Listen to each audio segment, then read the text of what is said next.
At the beginning of EN 331, you reviewed and indicated your agreement with the University of Mobile's academic integrity policy. This policy covers all aspects of academic integrity, but its greatest relevancy in this kind of course relates to plagiarism. Let's take a look at the policy's first paragraph, which specifies that plagiarism, whether or not it is intended to deceive, subjects a student to disciplinary action. What exactly is plagiarism? In the academic setting, plagiarism is using someone else's words or ideas in a way that they are presented as your own. This does not just apply to direct quotes, but to summaries and to paraphrases as well. In advanced composition, most of your assignments do not require outside sources. Your main writing assignments are based on your own observations, thoughts, and experiences, which are, by definition, your own, so plagiarism is relatively rare. Most other classes that require written assignments, though, do require the use of source material to support your points.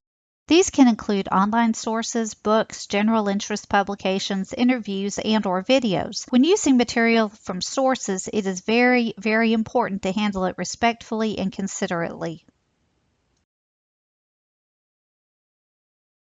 Providing information on and giving credit to the sources you use is referred to as documentation, attribution, or citation, but all these terms mean the same thing.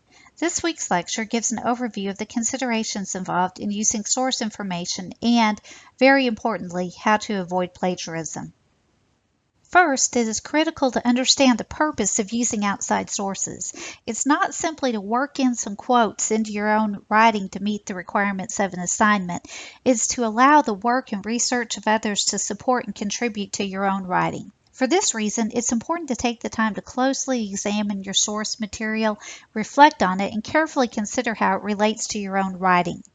If you are doing this effectively, you will be able to summarize or paraphrase the information in your own terms and incorporate it smoothly into your own work.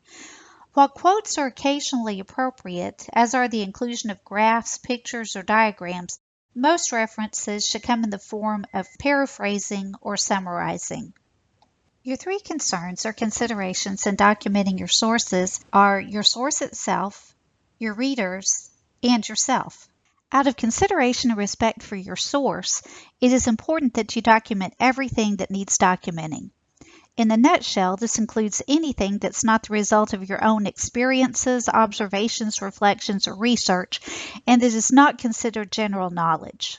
General knowledge is information that any person could reasonably be expected to know. For example, the fact that Ronald Reagan was elected president in 1980 would be considered general knowledge. Specific information on which states he carried and by what margins, however, would not be and would require documentation. Please note that it is just as important to cite ideas and theories as it is to cite facts. Out of respect and consideration for your readers, it's important that you provide adequate information on your sources. Based on the information you provide in your text, readers who are interested in your topic should be able to easily find your sources on their own so that they can examine them themselves. Anything less negates the value of citing sources at all. The information required varies slightly from documentation style to documentation style, but generally includes who wrote or provided the information, in what context, and when. Finally, out of respect and consideration for yourself, it is important to use the correct documentation style and to use it correctly and consistently so that you present yourself well both professionally and academically. Some common styles include Chicago, used in publishing, Turabian, used in seminaries, the American Psychological Association, or APA, used in social and behavioral sciences, and the Modern Language Association, or MLA, used in humanities. Since this is an English class and English is an area of humanities, you would use MLA style. See the McGraw-Hill Handbook for specifics on how to cite your sources within your text, how to list your sources bibliographically, usually at the end of your paper on a works cited or reference page, and other details. Falling short in any of these three areas covered not only results in sloppy academic work, but can lead to plagiarism. To clarify, there are two types of plagiarism. The first, most serious, and the one most people think of when they hear the term, is blatant stealing of material from someone else.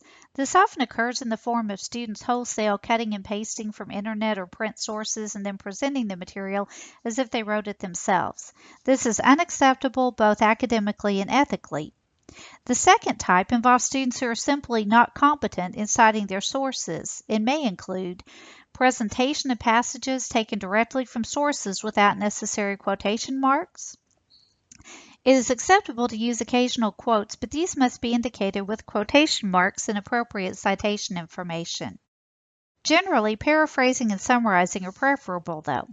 You should have a reason for quoting the material directly. Either it's uniquely worded or the fact that someone in particular said or wrote it was very important or surprising. Otherwise, put it in your own words and attribute it to your source and put it in quotation marks. Next, presentation of source material with minor rewording or changes with or without attribution. Shifting words around or replacing a few with your own is not the same as summarizing or paraphrasing. Not only does it not accomplish the purpose of incorporating the source information into your own, but it indicates academic laziness.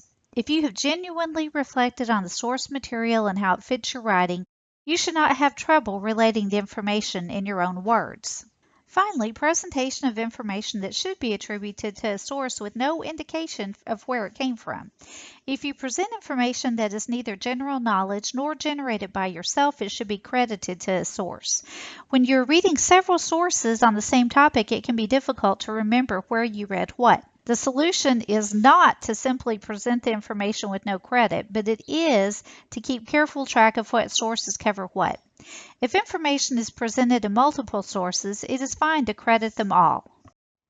Keep in mind that not giving appropriate credit is wrong, whether someone does so intentionally or not. students caught plagiarizing lose credit for the involved assignment and are reported to the Office of Academic Affairs. Being caught plagiarizing is not only academically injurious, but it's also embarrassing. To avoid putting yourself in this situation, keep your three considerations in mind. Give credit as warranted to your sources, give your readers all the information they need to find the sources, and follow the guidelines provided in the McGraw-Hill Handbook so that you present yourself as a serious student and a considerate and competent writer. To understand plagiarism issues better, let's look at the following analogy. Plagiarism is like stealing your mom a fancy crock pot from Walmart for Mother's Day. Handling Mother's Day this way is similar to plagiarism in several ways. First of all, it indicates a possible lack of money on the part of the shoplifter, and a lack of knowledge on the part of the plagiarizer. Plagiarism often happens when the student has not adequately prepared for an assignment and really lacks an understanding of the topic itself and the source in particular. While this makes sense, it does not excuse the crime. Next, let's compare considerations. While a shoplifter is demonstrating lack of respect for Walmart, his mother, and himself, the plagiarizer shows disrespect for the author of the material, for whomever will be reading the paper, and again, for himself. Let's look at the problems that will arise in both situations. Shoplifting cheats Walmart out of the profits for the crock pot. In the same way, the plagiarizer cheats the person who generated the original material out of credit. While this credit might not necessarily be monetary, it is credit that should be paid. So, out of respect for the authors of your sources, whether they be writers, speakers, or others who have created illustrations, graphs, or charts, or other representations of information, you must indicate where your material came from, and that rarely costs you anything. Next, shoplifting that crock pot cheats the mother out of the documentation she may need. If she already has a crock pot or needs to return the stolen one because it doesn't work, she'll likely need a receipt. The shoplifter won't have one to give her. She might also need instructions on how to use the crock pot. Let's assume the shoplifter took the display model. She won't have that either. So she'll be missing important information and will not be able to track her crock pot back to the store.